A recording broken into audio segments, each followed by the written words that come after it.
হেফাজত ইসলামের যে নেতাকর্মীদের উপর, মাদ্রাসা ছাত্রদের উপর এভাবে গণহত্যা চালানো হলো রাতের অন্ধকারে, এরপর আমরা কিন্তু সেই প্রতিবাদটা দেখলাম না, একেবারেই দেখলাম না। ঠিক এই ঘটনাটা কি অন্য কোনো দলের বা গোষ্ঠীর সাথে ঘটলে একই রকম হতো কিনা, আপনার পাঠ কি বলে রুমিন?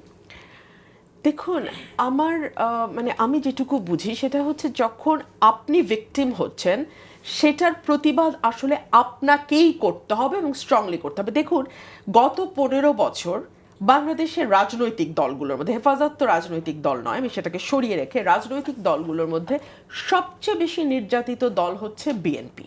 বিএনপির একেবারে টপ লিডারশিপকেও কারাগারে যেতে হয়েছে, তার ট্রিটমেন্ট হয়নি, তার ভুল ট্রিটমেন্ট হয়েছে। যে মানুষটি হেঁটে কারাগারে গেছেন তিনি এখন নিজের পায়ে ভর দিয়ে দাঁড়াতে তাকে কষ্ট করতে হয়। বিদেশে ট্রিটমেন্টের জন্য তিনি অবশেষে যেতে পেরেছেন, কিন্তু শেখ হাসিনার রেজিমে তাকে ভালো ট্রিটমেন্ট দেওয়া হয়নি, বিদেশে যেতে দেওয়া হয়নি, নানান রকম প্রতিবন্ধকতা। আমাদের নেতাকর্মীদের এক একজনের বিরুদ্ধে শত শত করে মামলা। কিন্তু আমাদের লড়াইটা বিএনপির লড়াইটা তো বিএনপিকেই লড়তে হয়েছে। কিন্তু অন দি আদার হ্যান্ড, আপনি যে কথাটি বলছেন যে হেফাজত কেন এটা করতে হবে? যখন মানবাধিকার লঙ্ঘন হচ্ছে, তখন কারো মানবাধিকার লঙ্ঘন হলে কেউ সোচ্চার হবে, কারোটা লঙ্ঘন হলে সে সোচ্চার হবে না, এটা তো না। এই যে বিভাজন, এটা কেন রুমিন? এটা আনফর্চুনেটলি যেটা হয়, এটা আমাদের হিউম্যান নেচার সম্ভবত, বিশেষ করে আমাদের মতন দেশগুলোতে, যেখানে আসলে অস্তিত্ব টিকিয়ে রাখাই একটা বড় হুমকির বিষয়। মানে আমি আদৌ টিকে থাকতে পারবো কিনা, বাঁচতে পারবো কিনা, সেটাই একটা বড় প্রশ্ন।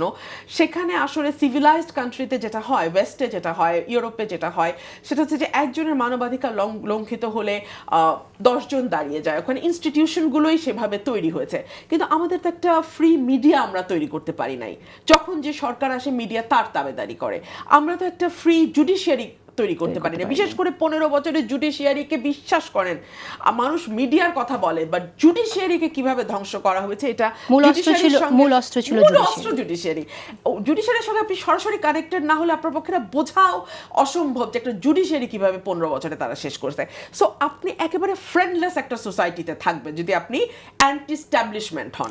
সেই রকম একটা জায়গা থেকে আসলে হেফাজতের লড়াইটা তাদেরই করা দরকার ছিল। কিন্তু আমি না বলে পারছি না, আমি জানি এটার জন্য আমাকে বহু গালাগালি শুনতে হবে, কিন্তু আমরা তো দেখেছি জুনায়েদ বাবুনগরী যারা টপ লিডারশিপ হেফাজতে, তারা বলে নাই যে শেখ হাসিনা 100 বছর থাকুক, আমাদের কোনো আপত্তি নাই যদি মানে ইসলামের অনুযায়ী আমরা যা বলি সেভাবে যদি উনি করেন, তাহলে উনি 100 বছর থাকুক, ওনার রাজত্ব কন্টিনিউ করুক। এইসব শব্দেও তো ওনারা ব্যবহার করেছেন। সময় শেখ হাসিনাকে কওমি জননী উপাধি কোথা থেকে এসছে? এটা তো বিএনপি বা অন্য কোনো রাজনৈতিক দল দেয়নি, এটা তো এসছে হেফাজত থেকে।